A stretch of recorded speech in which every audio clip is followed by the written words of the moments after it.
जैसा कि हमने पहले एपिसोड में देखा था, जैसे ही गोनियाक्सु जाते हैं वैसे ही लू जिनसो आता है और आके हमारी फीमेल लीड को मैनिपुलेट करने लगता है।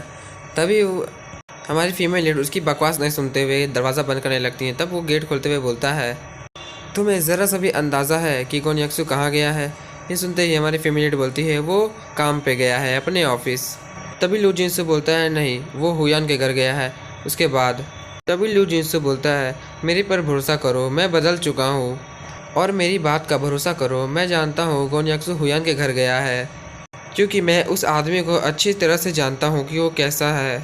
उसने तुम्हें प्रेग्नेंट कर दिया और अब वो तुम्हारे पास ज़्यादा नहीं आता है। इसका मतलब तुम समझ भी रही हो। ये सुनते ही हमारी फैमिली नाटक करते हुए बोलती है, मैं तुम पे क्यों भरोसा करूँ? तुम ही ने तो पहले मुझे छोड़ा था और वैसे भी गोनियाक्सु ऐसा बिल्कुल भी नहीं है। मैं उसे अच्छी तरह से जानती हूँ। तभी लू जिनसो चिल्लाते हुए बोलता है हमारी फीमेल लीड को, अच्छा तो ठीक है, मेरे साथ चलो और चलो ढूंढेंगे गोनियाक्सु कहाँ पर है। अगर तुम्हें भरोसा नहीं है तो चलो मेरे साथ, मैं तुम्हें सही में दिखा ही देता हूँ कि वो कहाँ पर है। और वो एकदम मुझे पता ही है कि वो हुयान के ही घर में है। और अगर वो हुयान के घर में नहीं रहा तो मैं कसम खाता हूँ मैं तुम्हें अपनी शक्ल दोबारा कभी नहीं दिखाऊंगा।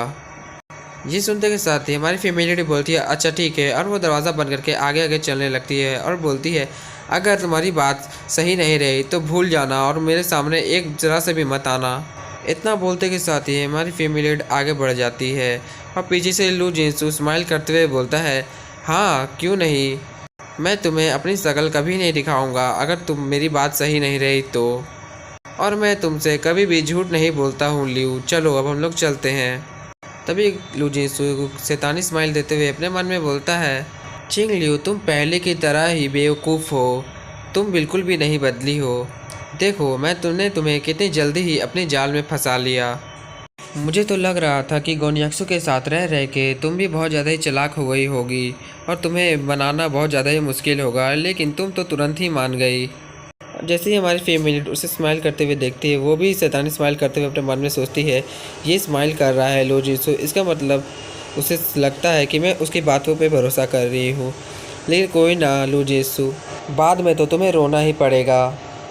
फिर हमें हुयान के घर का सीन दिखाया जाता है जो बहुत बड़ा ही होता है और हमारा गोनियाक्सु भी वहाँ पहुँच गया होता है और वो धीरे धीरे करके सीढ़ियाँ चढ़ते हुए जा रहा होता है और फिर वो दरवाजे के पास जाता है और दरवाजे को थोड़ा जैसे ही खोलता है वैसे ही हमें पता चलता है कि हुयान के घर का दरवाज़ा खुला हुआ होता है। और वो गोनियाक्सु अपने मन में सोचता है, क्या वो यहाँ से जा चुकी है? आखिर क्यों उसका घर का दरवाज़ा ऐसा खुला हुआ है? मुझे ऐसा क्यों लग रहा है कि मुझे जल्दी से यहाँ से निकल जाना चाहिए, वरना कुछ गड़बड़ हो सकती है।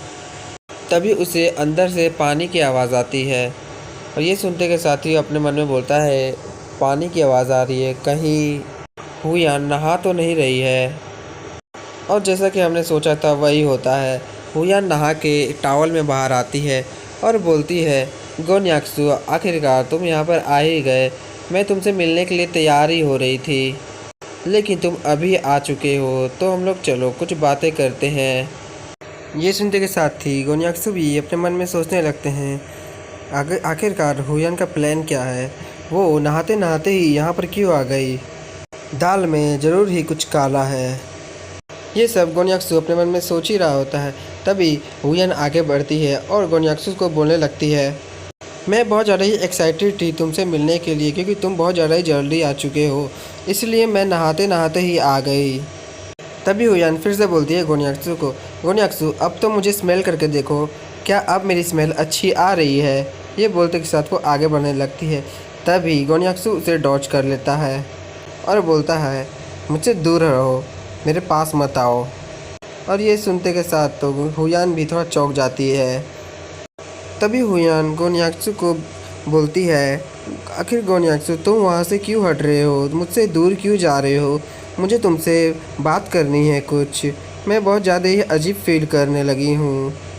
तभी गोनियाक्सु गुस्से से हुयान की तरफ देखता है और बोलता है, हुयान मैंने जैसा सोचा था तुम तो उससे भी ज़्यादा ही ख़त्म लड़की हो, नहाते नहाते ही बाहर आ गई, वो भी मुझे देखने के लिए।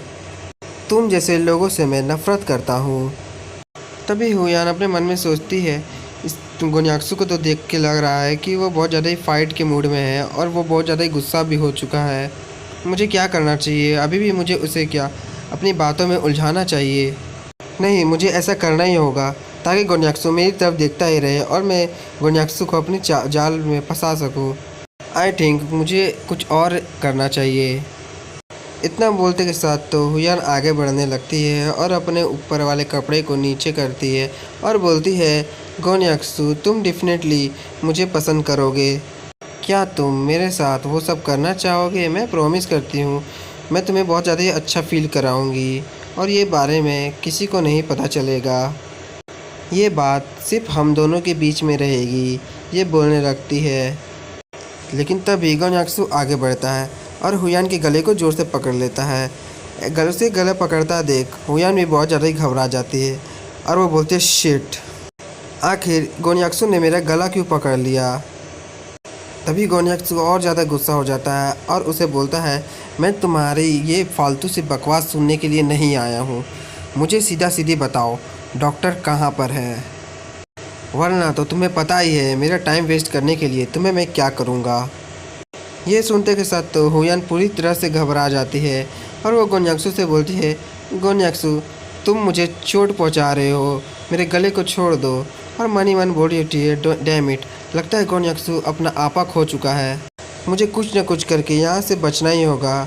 और यहाँ ख़त्म होता है my dad is mister president का एपिसोड 174।